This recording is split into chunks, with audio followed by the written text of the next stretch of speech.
American president തെരഞ്ഞെടുപ്പ് ഔദ്യോഗിക പ്രഖ്യാപനം അല്പസമയത്തിനകം ഉണ്ടാകും. US കോൺഗ്രസിന്റെ സംയുക്ത സമ്മേളനം വാഷിംഗ്ടണിൽ ഇപ്പോൾ പുരോഗമിക്കുകയാണ്.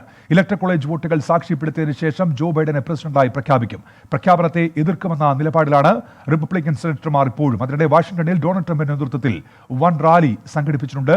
ന്യൂസ് ഡെസ്കിൽ നിന്ന് ഡോക്ടർ കെ അരുൺകുമാർ ഇപ്പോൾ വിശദാംശങ്ങളുമായി ചേരുന്നുണ്ട്. അരുൺകുമാർ, എന്തൊക്കെയാണ് വിവരങ്ങൾ? ഉന്മേഷ, വളരെ ശ്രദ്ധേയമാണ്. അമേരിക്കൻ പ്രസിഡൻഷ്യൽ തിരഞ്ഞെടുപ്പിന്റെ ഒരു നിർണായക ദിവസമാണ് ജനുവരി 6 എന്നുള്ളത്. അമേരിക്കൻ ഭരണഘടനയിൽ തന്നെ ജനുവരി 6-ാം തീയതിയാണ് ഇതുവരെ ഓരോ സംസ്ഥാനങ്ങളിലെയും ഇലക്ടറൽ കോളേജിലെ വോട്ടുകൾ ഔദ്യോഗികമായി സാക്ഷ്യപ്പെടുത്തുന്ന ദിവസം.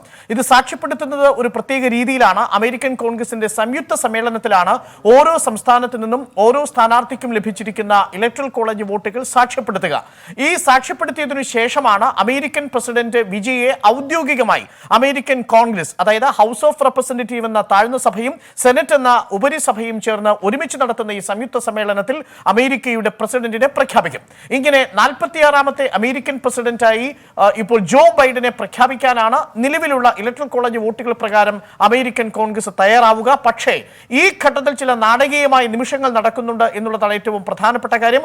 ഒന്ന്, വാഷിംഗ്ടൺ DC-യിൽ നടക്കുന്ന ഡൊണാൾഡ് ട്രംപിന്റെ നേതൃത്വത്തിൽ നടക്കുന്ന വലിയ ഡെമോക്രാറ്റുകളുടെ റാലി. ആ റാലിയിൽ ഇപ്പോൾ ഡൊണാൾഡ് ട്രംപ് പ്രഖ്യാപിക്കുന്നത് ഞാൻ പരാജയം സമ്മതിക്കാൻ തയ്യാറല്ല എന്നാണ്. മാത്രവുമല്ല, മൈക്ക് പെൻസ് എന്ന റിപ്പബ്ലിക്കൻ വൈസ് പ്രസിഡന്റിന് അമേരിക്കയിലെ ഈ അമേരിക്കൻ കോൺഗ്രസിന്റെ സംയുക്ത സമ്മേളനം അധ്യക്ഷം വഹിക്കുന്ന സാഹചര്യത്തിൽ ഈ റിസൾട്ടിനെ തള്ളിക്കളയാൻ കഴിയുമെന്നാണ് ഡൊണാൾഡ് ട്രംപ് പറയുന്നത്. പക്ഷേ മൈക്ക് പെൻസിന് അമേരിക്കൻ ഭരണഘടനയുടെ 12-ാം ഭരണഘടനാ ഭേദഗതി പ്രകാരം ഇത്തരത്തിൽ ഇലക്ടറൽ കോളേജ് വോട്ടുകൾ സാക്ഷ്യപ്പെടുത്തുന്നതിൽ ഏതെങ്കിലും തരത്തിലുള്ള ഒബ്ജക്ഷൻ ഉണ്ടെങ്കിൽ വൈസ് പ്രസിഡന്റിന് തന്റെ അധികാരം ഉപയോഗിച്ച് ആ വോട്ടുകൾ നിരാകരിക്കാൻ കഴിയില്ല.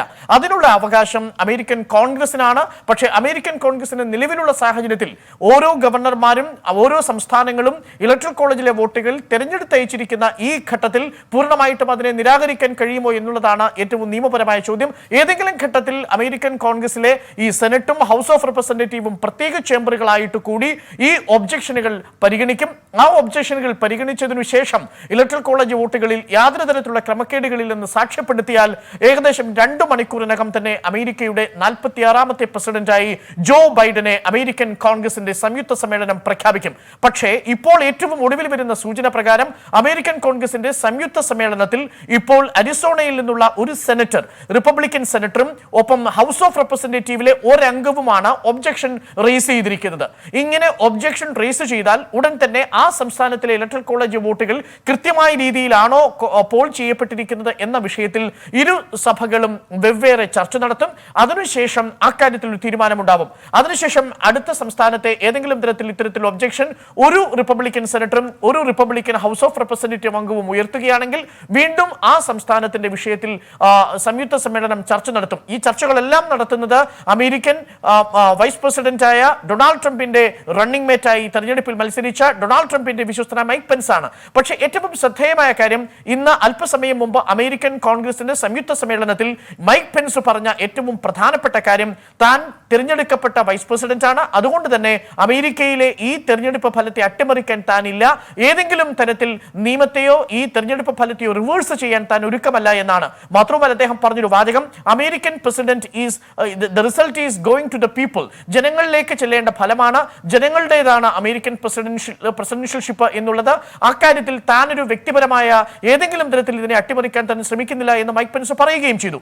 പക്ഷേ ഏതെങ്കിലും തരത്തിൽ ചർച്ച നടക്കുന്ന ഘട്ടത്തിൽ, ഒരു കാസ്റ്റിംഗ് വോട്ട് വേണ്ടി വരുന്ന ഘട്ടത്തിൽ മൈക്ക് പെൻസിന് ആ വിഷയത്തിൽ ഇടപെടാൻ കഴിയും. എന്നാൽ നിലവിലുള്ള സൂചന പ്രകാരം അതിനുള്ള സാധ്യതകളൊന്നുമില്ല. ഏറിപ്പോയാൽ 1 മണിയോടുകൂടി, അമേരിക്കൻ സമയം 1 മണിയോടുകൂടി പ്രഖ്യാപിക്കേണ്ട ഈ 46-ാമത്തെ അമേരിക്കൻ പ്രസിഡന്റ് ജോ ബൈഡനെ പ്രഖ്യാപിക്കേണ്ട ആ ചടങ്ങ് മാത്രം അല്പം നീണ്ടുപോകാനുള്ള സാധ്യതയുണ്ട്. 1-2 മണിക്കൂർ നീണ്ടുപോകാനുള്ള സാധ്യതയുണ്ട്. കാരണം നിർണായകമായ കീ സ്റ്റേറ്റുകൾ എന്നറിയപ്പെടുന്ന ഈ പറയുന്ന ജോർജിയയിലും അരിസോണയിലും അടക്കമുള്ള സ്ഥലങ്ങളിൽ നിന്നുള്ള വോട്ടുകളുടെ കാര്യത്തിലാണ് ഇപ്പോൾ ഒബ്ജക്ഷൻ ഉള്ളത്.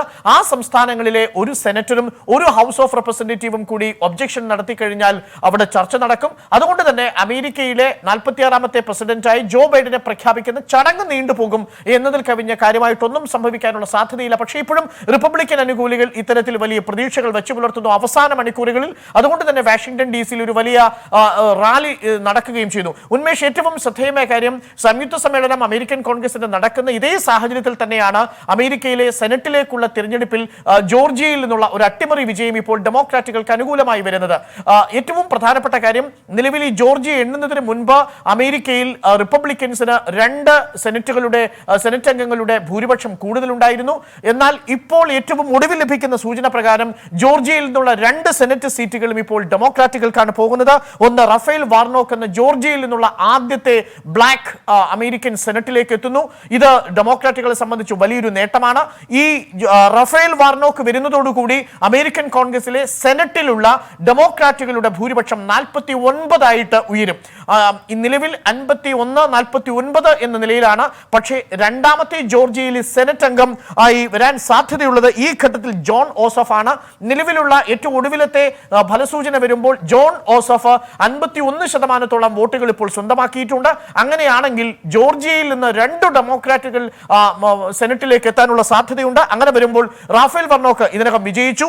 ജോൺ ഓസോഫും കൂടി എത്തുന്നതോടുകൂടി 50-50 എന്ന നിലയിലായിരിക്കും സെനറ്റിന്റെ അവസ്ഥ. അതായത് ജനുവരി മാസം 20-ാം തീയതി അമേരിക്കൻ പ്രസിഡന്റായി ജോ ബൈഡനും വൈസ് പ്രസിഡന്റായി കമലാ ഹാരിസും എത്തുമ്പോൾ സെനറ്റിൽ ഡെമോക്രാറ്റുകൾക്ക് മേധാവിത്വമുണ്ടാവും. കാരണം വൈസ് പ്രസിഡന്റിന്റെ കാസ്റ്റിംഗ് വോട്ടിനുള്ള അവകാശമുണ്ടാവും. ഇപ്പോൾ 50-50 എന്ന നിലയിലാണ്.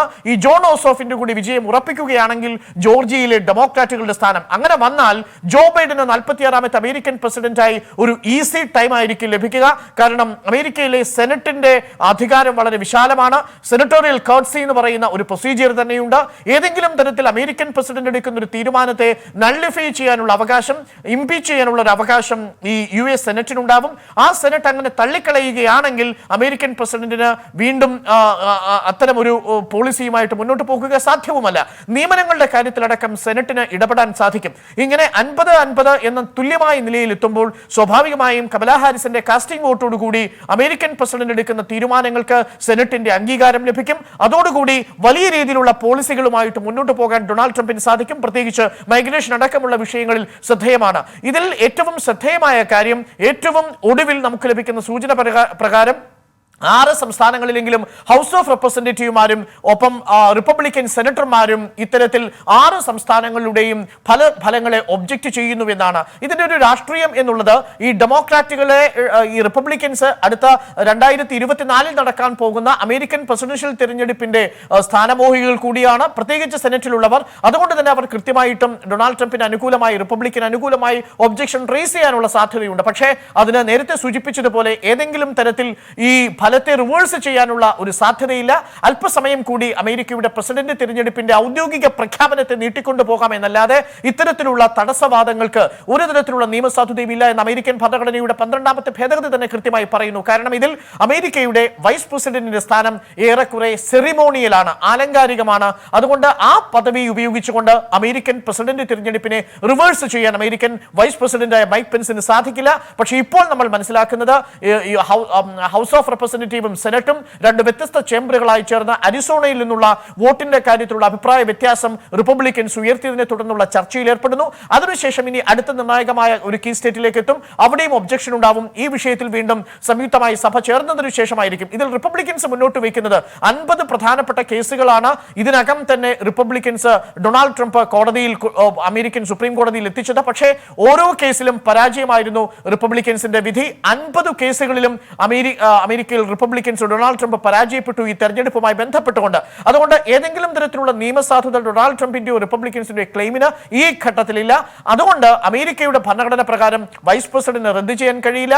സെനറ്റിനും ഹൗസ് ഓഫ് റെപ്രസെന്റേറ്റീവിനും തടഞ്ഞു വെക്കത്തക്ക രീതിയിലുള്ള ഒരു വലിയ ഇറഗുലാരിറ്റി ഉണ്ട് എന്ന് ഒരുപക്ഷെ ഈ ചർച്ചയിലൂടെ ബോധ്യപ്പെടാനുമുള്ള സാഹചര്യമില്ല. പക്ഷേ ഈ പ്രഖ്യാപനം അല്പസമയത്തിനകം ഉണ്ടാവും. പക്ഷേ അത് നീട്ടിക്കൊണ്ടു പോകാനുള്ള സാധ്യതയാണ്, ആ ശ്രമമാണ് ഇപ്പോൾ ഡൊണാൾഡ് ട്രംപിന്റെ ഭാഗത്തു നിന്നുണ്ടാവുന്നത്. വാഷിംഗ്ടൺ DC-യിൽ തന്നെ അദ്ദേഹം അദ്ദേഹം പറഞ്ഞു, I am not ready for conceding, വഴങ്ങാൻ ഞാൻ തയ്യാറല്ല എന്ന സന്ദേശമാണ് ഡൊണാൾഡ് ട്രംപ് നൽകുന്നത്. നിയമം 50 തവണ കോടതികളിൽ പരാജയപ്പെട്ട ഡൊണാൾഡ് ട്രംപിന് ഒരുപക്ഷെ ഇനി ഇത് നീട്ടിക്കൊണ്ടുപോകാം എന്നതിനപ്പുറത്തേക്ക് ഈ ദിവസം കടന്നു കിട്ടുക ബുദ്ധിമുട്ടായിരിക്കും. ഔദ്യോഗിക പ്രഖ്യാപനം ഉണ്ടായാൽ പിന്നെ ജനുവരി മാസം 20-ാം തീയതി അമേരിക്കയുടെ പ്രസിഡൻഷ്യൽ കലണ്ടർ അനുസരിച്ച് ജനുവരി മാസം 20-ാം തീയതി അമേരിക്കൻ പ്രസിഡന്റായി 46-ാം പ്രസിഡന്റായി ജോ ബൈഡൻ അധികാരത്തിലെത്തും. കമല ഹാരിസ് വൈസ് പ്രസിഡന്റായി തീരുകയും ചെയ്യും. ഉന്മേഷ്. ഡോക്ടർ കിരൺ കുമാർ വിവരങ്ങൾ നൽകുകയായിരുന്നു ന്യൂസ് ഡെസ്കിൽ നിന്ന്. ഇപ്പോൾ US കോൺഗ്രസിന്റെ സംയുക്ത സമ്മേളനം തുടരുന്നു. തത്സമയ The allegations of fraud are baseless, and a substantial bipartisan majority must vote to put down these objections and defend the sanctity of our elections and indeed our great and grand democracy, because that's what we're talking about today, the health of our democracy, this wonderful, beautiful, grand democracy where the peaceful passing of the torch is extolled.